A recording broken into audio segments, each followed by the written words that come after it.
Exactly what is in the boundaries report? Well, those much talked about recommendations were revealed today. Cabinet Office confirming that the Governor General has received the report, and the next step is a debate in the halls of Parliament. Tonight, Clint Watson talks to the Commission's chairman on what undoubtedly will become the subject of much debate for some time. The Constituencies Commission has recommended that the number of constituencies in the Bahamas be reduced from 41 to 38. That breaks down to 23 in New Providence, 5 in Grand Bahama and Bimini, and 10 in the Family Islands. That means Grand Bahama will lose a seat and New Providence 2 seats. The report is not final, though. It will be tabled in the House of Assembly at its next sitting on November 28th. This debate is expected to be a heated one.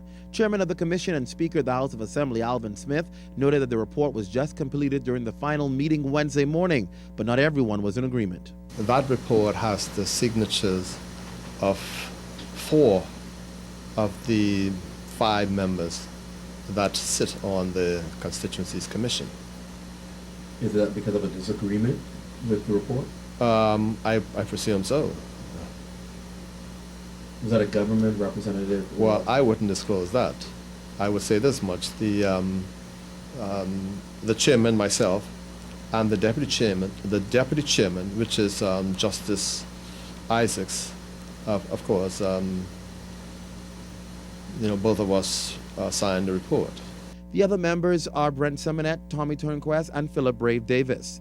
Not commenting on the content of the report, he did have a concern, saying he feels some others on the committee were not being as careful. I did have some concerns. I was really surprised when I saw some information in the newspaper after recommendations were made. There have been additional recommendations.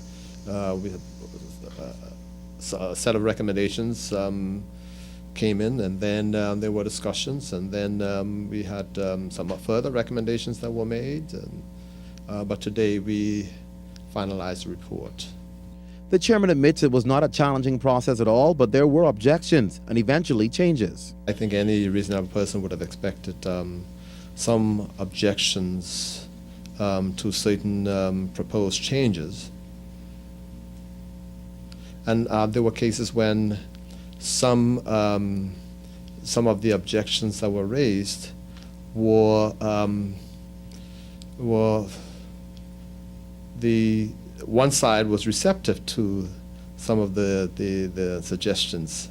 He is convinced that with all that has transpired, the process was not flawed, and rumors of gerrymandering or attempts to dismantle PLP strongholds are untrue.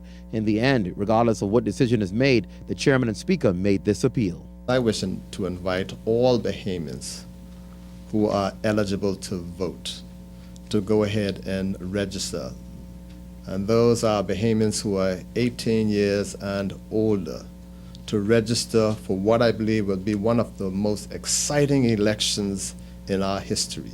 Please, don't allow this opportunity to decide which direction you want our country to go into.